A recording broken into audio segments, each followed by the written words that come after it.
رسول کریم کی اس حدیث پر کسی کو اعتراض نہیں ہوتا کہ شیعہ سنی سب نے نقل کیا ہے کہ اگر کوئی شخص اپنی ماں کے چہرے کی طرف محبت بھری ایک نگاہ ڈالے تو اللہ اس کو ایک قبول شدہ حج کا ثواب دیتا ہے.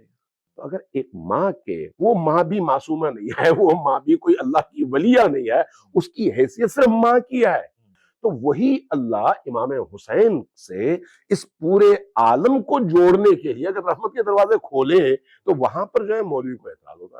اسلام نے ہمیں جو معیارات دیے ہیں وہ یہ نہیں ہے کہ کس نے ماضی میں کتنا بڑا کارنامہ انجام دیا ہے اس کی بنیاد پر اس کی حمایت کی جائے، اس کی عظمتوں کو بیان کیا جائے، بلکہ اسلام نے جو معیار دیا ہے وہ یہ ہے کہ آخری وقت میں وہ کیسے مرا ہے. اب جب آپ اس پوری حدیث کے پورے مجموعے میں امام حسین علیہ السلام سے کتنی احادیث آ چکی ہیں وہ آپ تلاش کرتے ہیں تو آپ کو 3 حدیثیں ملتی ہیں. جب آدمی اس بارے میں تحقیق کرتا ہے کہ وجہ کیا تھی، صرف 3 حدیثیں، باقی حدیثیں کیوں نہیں آئیں؟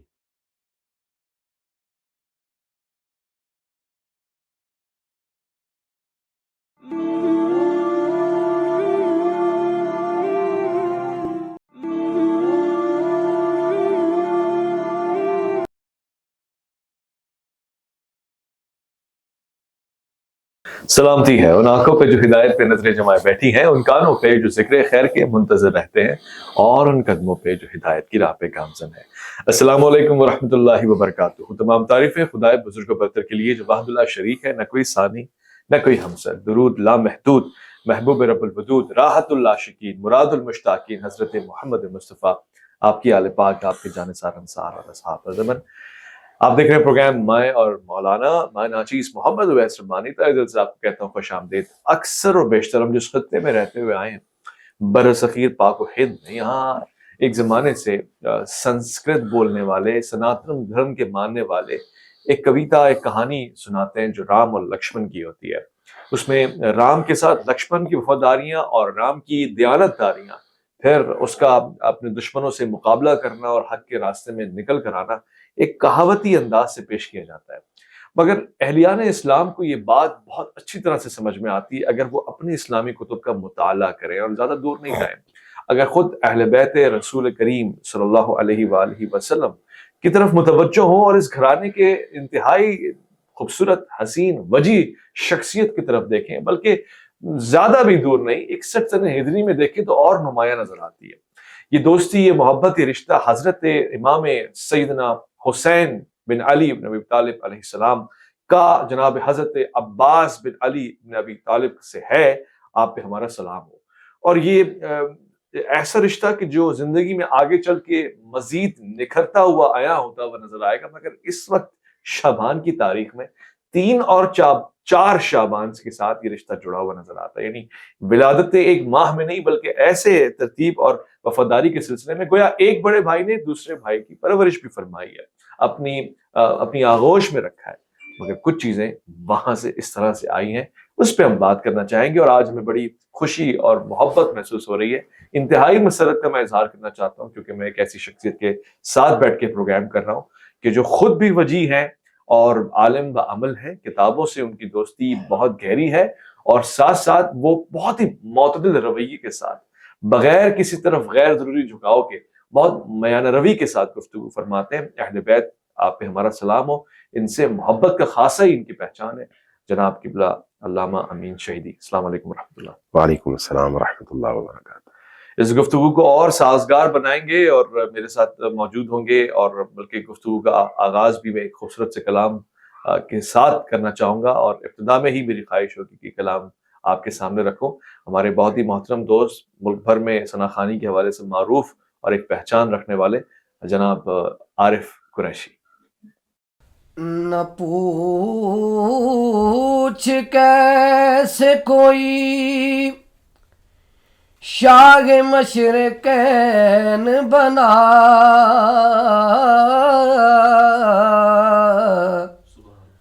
بشر کا ناز نبوت کا نور عین بنا.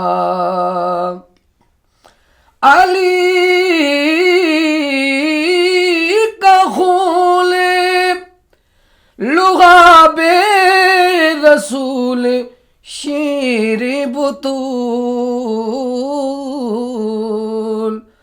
ملے گے جب یہ عناصر تو پھر حسین بنا، ملے گے جب یہ عناصر تو پھر حسین بنا۔ یہ دل بھی حسینی ہے، یہ جان بھی حسینی ہے، یہ دل بھی حسینی ہے، یہ جان بھی حسینی ہے، یہ دل بھی حسینی ہے، یہ جان بھی حسینی ہے، الحمد کے اپنا تو ایمان بھی حسینی ہے، الحمد کے اپنا تو ایمان بھی حسینی ہے،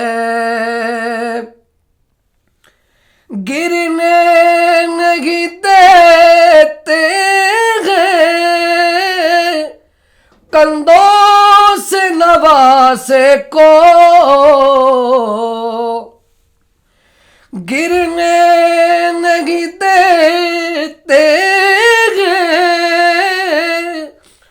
کندھوں سے نواسے کو، لگتا ہے کہ نبیوں کا سلطان بھی حسینی ہے، لگتا ہے کہ نبیوں کا سلطان بھی حسینی ہے، اور رونق ہے مساجد میں شبیر کے صدقے سے، منبر بھی حسینی ہے،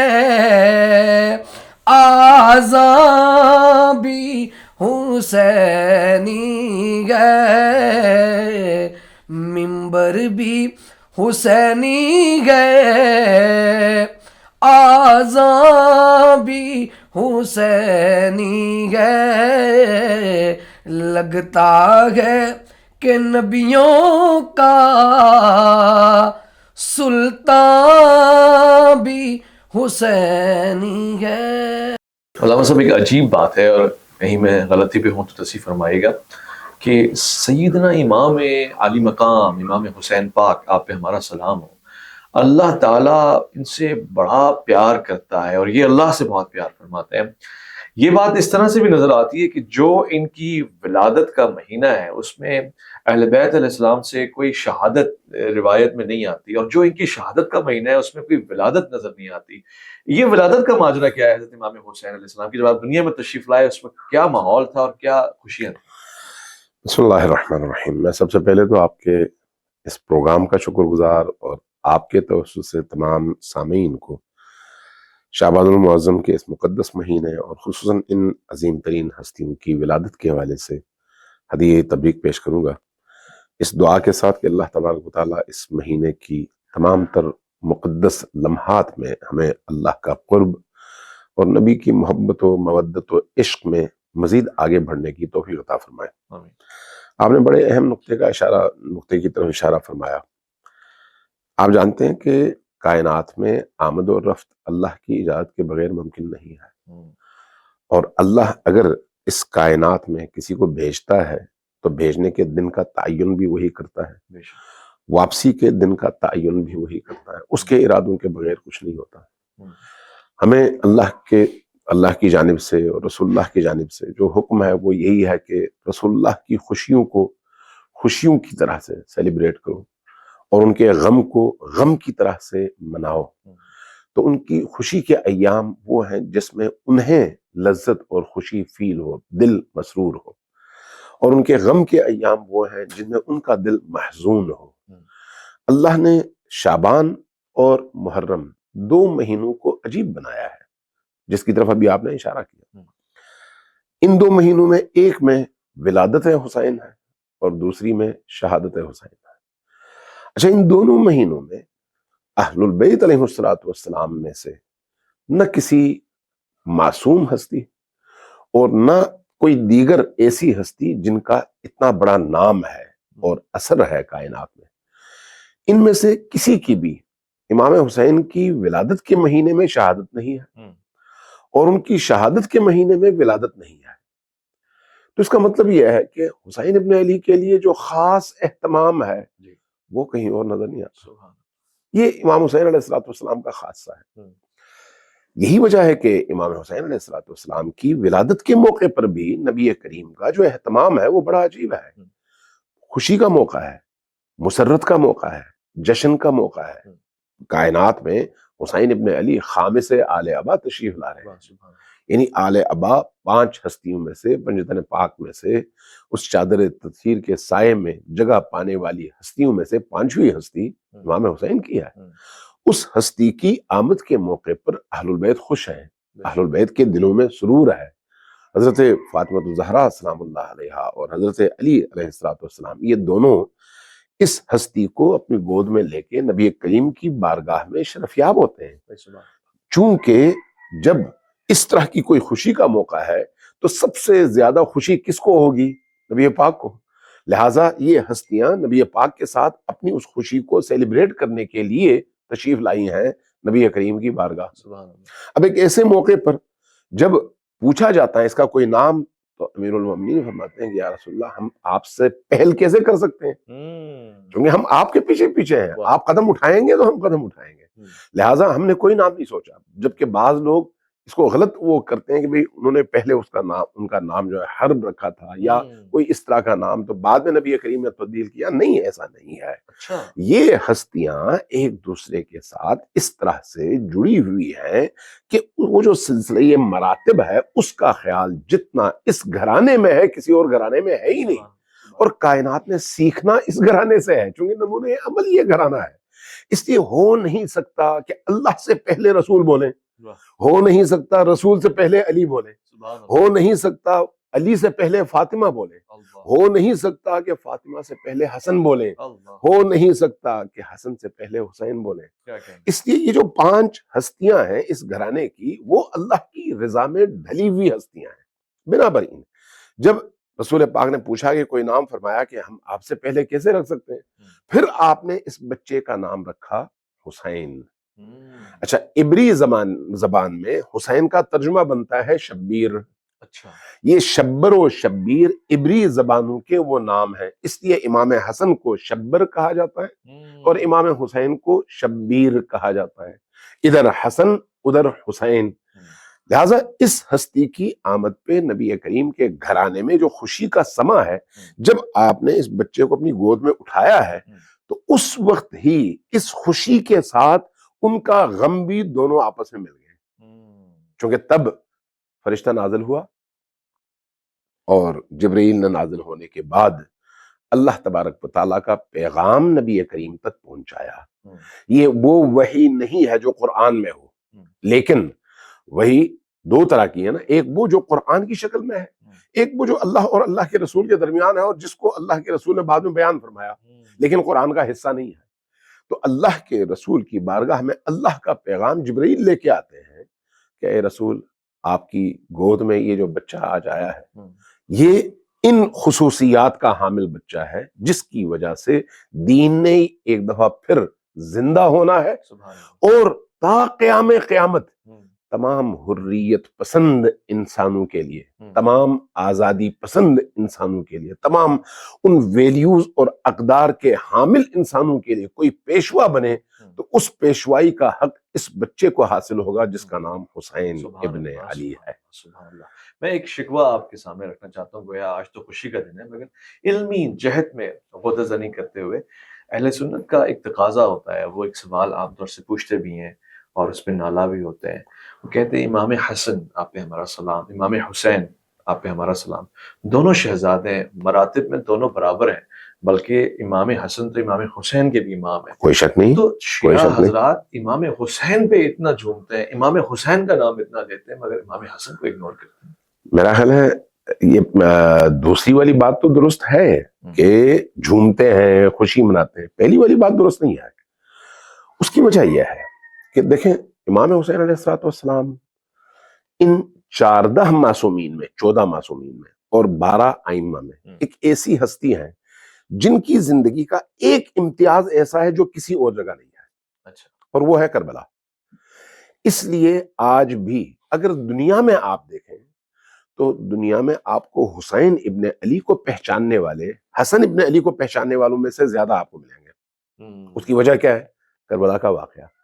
چونکہ کربلا کے واقعے نے امام حسین علیہ السلام کو اور ان کی ذات کو اور ان کی شخصیت کو بہت زیادہ اجاگر کر دیا ہے۔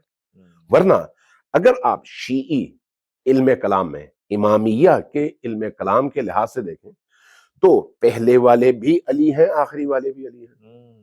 درجات اور مقام کے اعتبار سے سب خلیفۃ اللہ فی الارض ہیں، مقام اور مرتبے کے حوالے سے سب حجت اللہ فی الارض ہیں، مقام اور مرتبے کے حوالے سے سب کے سب امام معصوم ہیں۔ ہاں، باپ اور بیٹا ہونے کے حوالے سے درجات میں فرق ہے، ورنہ منصب کے حوالے سے سب کا منصب برابر ہے۔ اب امام حسن اور امام حسین، امام حسن بڑے بھائی ہیں، امام حسین چھوٹے بھائی ہیں، لیکن اس حوالے سے، اس رشتے کے حوالے سے درجہ ان کا الگ بنتا ہے امام حسن علیہ السلام کا، چونکہ بڑے بھائی ہیں۔ اور امام حسین علیہ السلام اپنے بھائی کی موجودگی میں لب نہیں کھولتے، اس لیے کہ اس زمانے میں ایک ہی امام ہوتا ہے، اور امام حسن اور امام حسین دونوں کی موجودگی میں امام حسن امام ہے، جبکہ ان کے والد کی موجودگی میں ان دونوں کے امام ہونے کے باوجود منصب ان کے پاس ہے، لہٰذا ان کے مقابلے میں یہ دو نہیں بولتے۔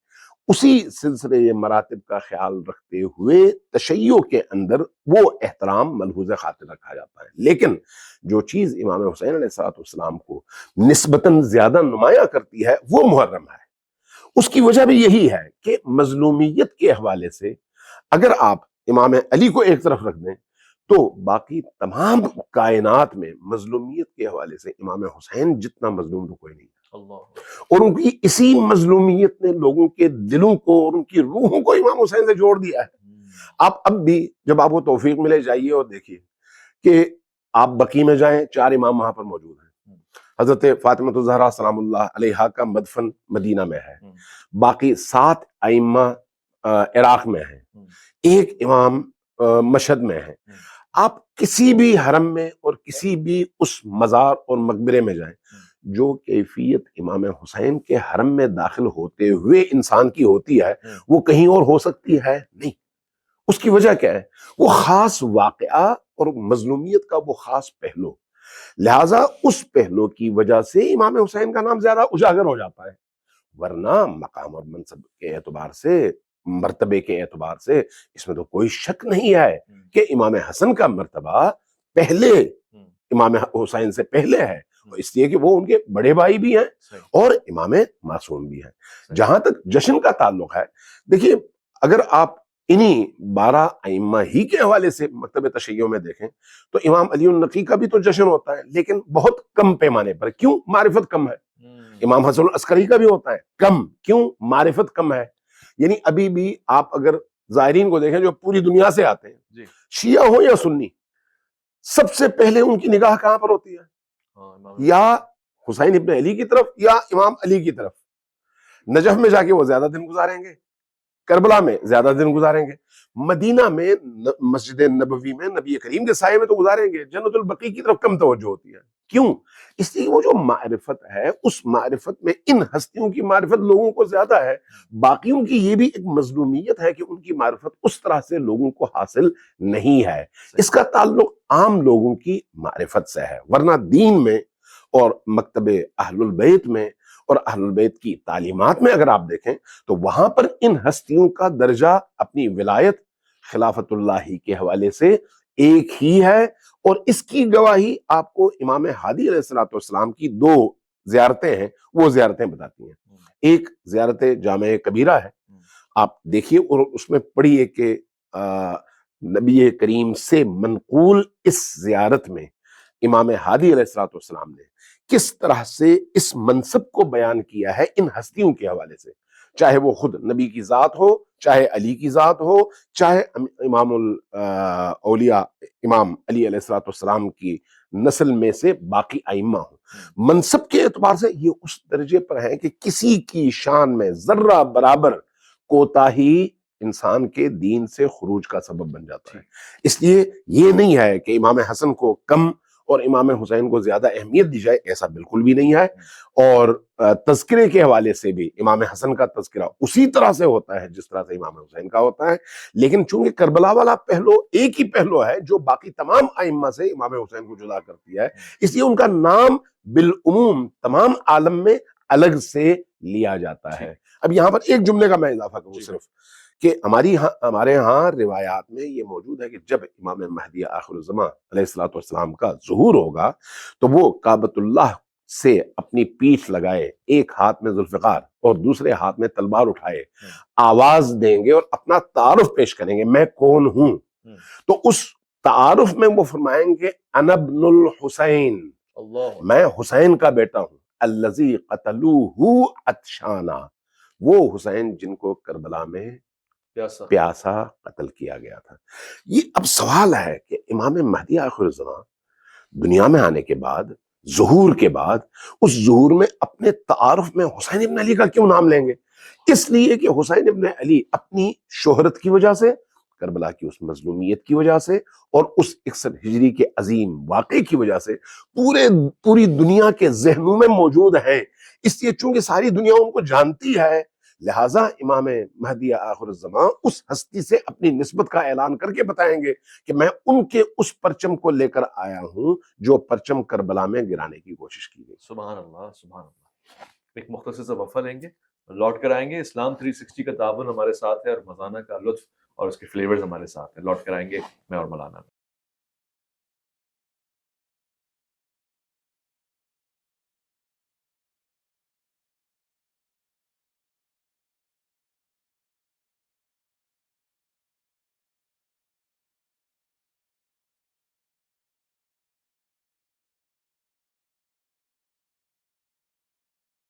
ماشاء اللہ، سبحان اللہ۔ ذکر جناب سیدنا امام علی مقام امام حسین، آپ پہ ہمارا سلام جاری و ساری ہے، اور ولادت بسعادت کے حوالے سے حضرت سیدنا امام علی مقام کی اس خوبصورت نمود جسے ہم ولادت بسعادت کہتے ہیں، دنیا میں آنا، اور پھر ان کی مادر گرامی کے طہارت کے اسی سفر کو تسلسل کے ساتھ جاری بیان فرمانا، اور پھر اسی عنوان سے کہ جن کے والد گرامی کو یہ اعزاز حاصل ہو کہ پہلی ضیاء بلکہ پہلی دید رسالت مآب صلی اللہ علیہ وآلہ وسلم کی خوبصورت چہرے مبارک کی طرف ہو، سماعتیں بھی ان کے نام ہو۔ آج اسی انداز سے ایک نہیں دو نعمتیں، ایک طرف حضرت حضور فخر موجودات مقصود کائنات آپ اس میں گرامی دے رہے ہیں، اور دوسری طرف جناب حضرت حیدر کرار آپ کے والد گرامی آپ کے ساتھ ہیں پیار اور محبت اور شفقت کے لیے، اور جناب سیدہ فاطمہ سلام اللہ علیہا کی آغوش بھی ہے۔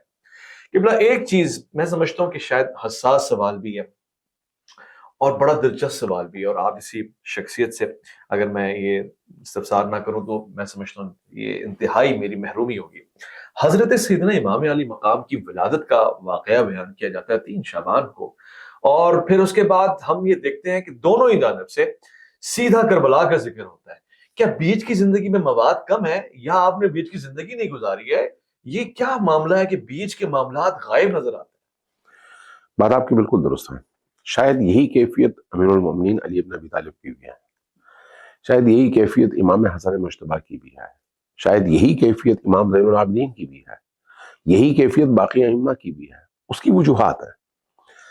ہر شخصیت کی زندگی کے بعض موڑ اور بعض پہلو ایسے ہیں جو اتنے نمایاں ہو جاتے ہیں کہ باقی سارے پہلو